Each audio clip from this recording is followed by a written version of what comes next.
Chers amis, on recommence dans la joie et la bonne humeur, une leçon sur le vocabulaire, mais attention, c'est de la révision, c'est des choses qu'on a vues récemment et un peu moins récemment et dans lesquelles il y a souvent des pièges dans lesquels nous, francophones, on risque de tomber et pourtant, il faut savoir pouvoir l'exprimer correctement en anglais. C'est déjà la partie numéro 6, donc les 5 premières, et en anglais ça se dit « the first 5 lessons ».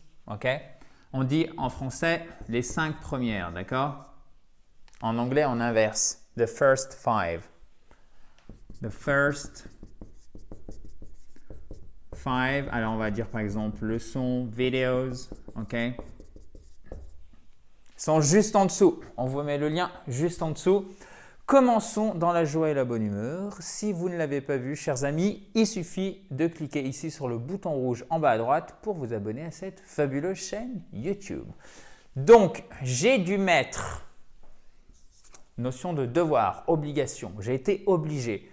J'ai dû mettre à jour le logiciel pour corriger cette erreur. Et pour erreur, il ne faudra pas utiliser mistake. Ok, guys? À vous de trouver. J'ai dû mettre à jour. Comment on dit mettre à jour? C'est un seul mot en anglais. Et j'ai dû donc dans le passé. Là, on va dire que c'est une action qui se passe et qui se termine dans le passé. C'est fini. Ok? I had to update. Ok?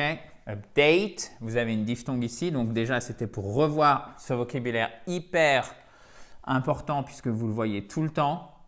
D'ailleurs, j'espère que vous avez mis votre ordinateur, votre smartphone, votre tablette ou tous les 3 appareils en même temps en anglais parce que c'est un moyen très simple de progresser rapidement dans la langue de Shakespeare. Donc, I have to update the software. Ça, il faut le connaître, même si vous n'êtes pas du tout dans l'informatique, parce que le mot logiciel, c'est aussi un mot super important en français. Software. Ici, vous avez une voyelle longue et un accent tonique. I had to update the software. Pour corriger, et corriger, il va falloir utiliser un mot de 3 lettres. On va faire un jeu télévisé si ça continue. I had to update the software to fix. Sorry, guys. Eh oui, to fix, qui signifie réparer. OK? I had to update the software to fix this. Sorry, yeah, this. Not sorry because this is this. This mistake. Non, on a dit que c'était pas mistake. Qu'est-ce que ça va être? Un mot qui ressemble beaucoup au français pour dire erreur. Error. Et que vous avez tendance à surutiliser. Alors, mistake, c'est celui qui revient le plus souvent. Mistake, sorry. Pour dire erreur en anglais, error, c'est plus formel, soutenu pour une erreur juridique ou une erreur dans l'informatique. Donc, il faut bien faire la distinction. On avait fait une leçon là-dessus. Peut-être que vous en souvenez. I had to update the software to fix this error. Et to fix, pas to fix. OK? I had to update the software to fix this error. Error. Et oui, je sais, ça fait un espèce de grommellement, mais c'est vraiment comme ça. OK? Avec un accent tonique ici, et c'est comme le « est », comme ceci. Error. OK? Et pas « error », non. Error. Ensuite, à qui est le livre? Donc, vous en doutez, moi, ce qui m'intéresse, c'est est-ce que vous savez bien exprimer, demander.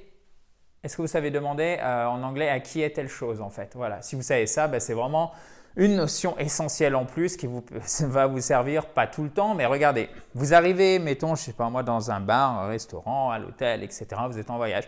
Et là, vous voyez un sac et vous voulez vous asseoir. Vous allez devoir dire soit est-ce que c'est le vôtre ou à qui est-ce? Ok? Vous voyez un livre là, par exemple, sur la chaise. Vous dites à qui est le livre? Qu'est-ce que vous diriez là? Bing! Exactement. Whose. Alors, le W ne se prononce pas, il s'écrit bien sûr. Ici, vous avez un oulon. Whose book is it? OK, whose book is it? Whose book is it? OK, whose book is it? intonation qui descend. Pourquoi? Parce qu'on a une question en WH. Whose book is it? It's mine. C'est le mien. Je vous rajoute ça. It's mine. OK, guys? Ensuite, attention, piège, ici. Alors, c'est intéressant de connaître ce vocabulaire, bien évidemment, mais là, il y a un piège dans lequel on se jette, mais tous francophones, mais droit dedans à vitesse excessive. C'est une personne égoïste et étroite d'esprit. Et on parle ici d'un homme. Réfléchissez bien, attention. Alors, il faut prendre l'automatisme. OK? Quand vous dites c'est une personne, nous, ce qu'on a tendance à faire, c'est commencer being, it's, it is. Et non, on va changer. En anglais, on va dire, comme c'est un homme, his. Et alors, égoïste, c'est centré sur soi-même. He's a self-centered. OK? Et vous mettez bien, s'il vous plaît, le trait d'union, c'est vraiment indispensable. Et très souvent, je vois les anglophones qui l'enlèvent, notamment quand ils vont écrire sur l'ordinateur, ils ne font pas bien attention. La ponctuation, les traits d'union, les majuscules, généralement, elles sautent. Comme nous, en français, ne faites pas ça. Et en plus, nous, en français, on a les accents qui, souvent, partent un petit peu. Ce n'est pas une bonne idée. Et si vous commencez à oublier ce type de signe qui ne vous empêche pas de le prononcer correctement, petit à petit, sans vous rendre compte, vous allez dériver sur des grosses fautes, en fait. Et ça, c'est vraiment, bien évidemment, dommage, surtout quand on maîtrise une ou deux langues. Autant essayer de faire du mieux possible. Vous l'avez compris. He's a self-centered, et même si on en maîtrise plus, bien évidemment. He's a self-centered and… Alors, étroit d'esprit. L'esprit, mind. Étroit, narrow. Narrow-minded. OK? He's a self-centered and narrow-minded person. Alors, regardez bien, toujours le trait d'union. Pourquoi? Parce que c'est un adjectif composé, c'est indispensable. À chaque fois que vous avez un adjectif composé qui est 2 mots, 3 mots, etc., en anglais, vous avez toujours le trait d'union, d'accord? Donc ici, vous avez votre accent tonique. C'est l'équivalent du E accent grave, donc narrow. Et là, pour prononcer la voyelle, même si elle est non accentuée, vous avez une diphtongue, AO. OK? Narrow-minded person. Donc, ça fait beaucoup de fois un « est ». OK? He's a self-centered, centered. OK? He's a self-centered and narrow-minded person. Je crois qu'on l'a rhabillé là pour Noël. Une chemise à manches longues. Donc, vous l'avez compris, aujourd'hui, on travaille les adjectifs. Une chemise à manches longues. Je vous laisse réfléchir. C'est un adjectif composé là aussi. En fait, la difficulté là, ce qu'il va falloir faire correctement, c'est exprimer ça. À manches longues. Alors, comment on dit une chemise? Attention. Faux amis. Et shirt, c'est une chemise. Et shirt, c'est une chemise. Comment on dit la manche? Sleeve. Alors, vous allez me dire, ok, la manche, je ne suis pas sûr d'en avoir besoin tout de suite, Adrien. Pas de souci. Vous le voyez maintenant, ici c'est un L, mais ce qu'il faut comprendre, c'est la formation de l'adjectif derrière. Regardez, une chemise à manches longues, a long, trait d'union, sleeved, shirt. A long,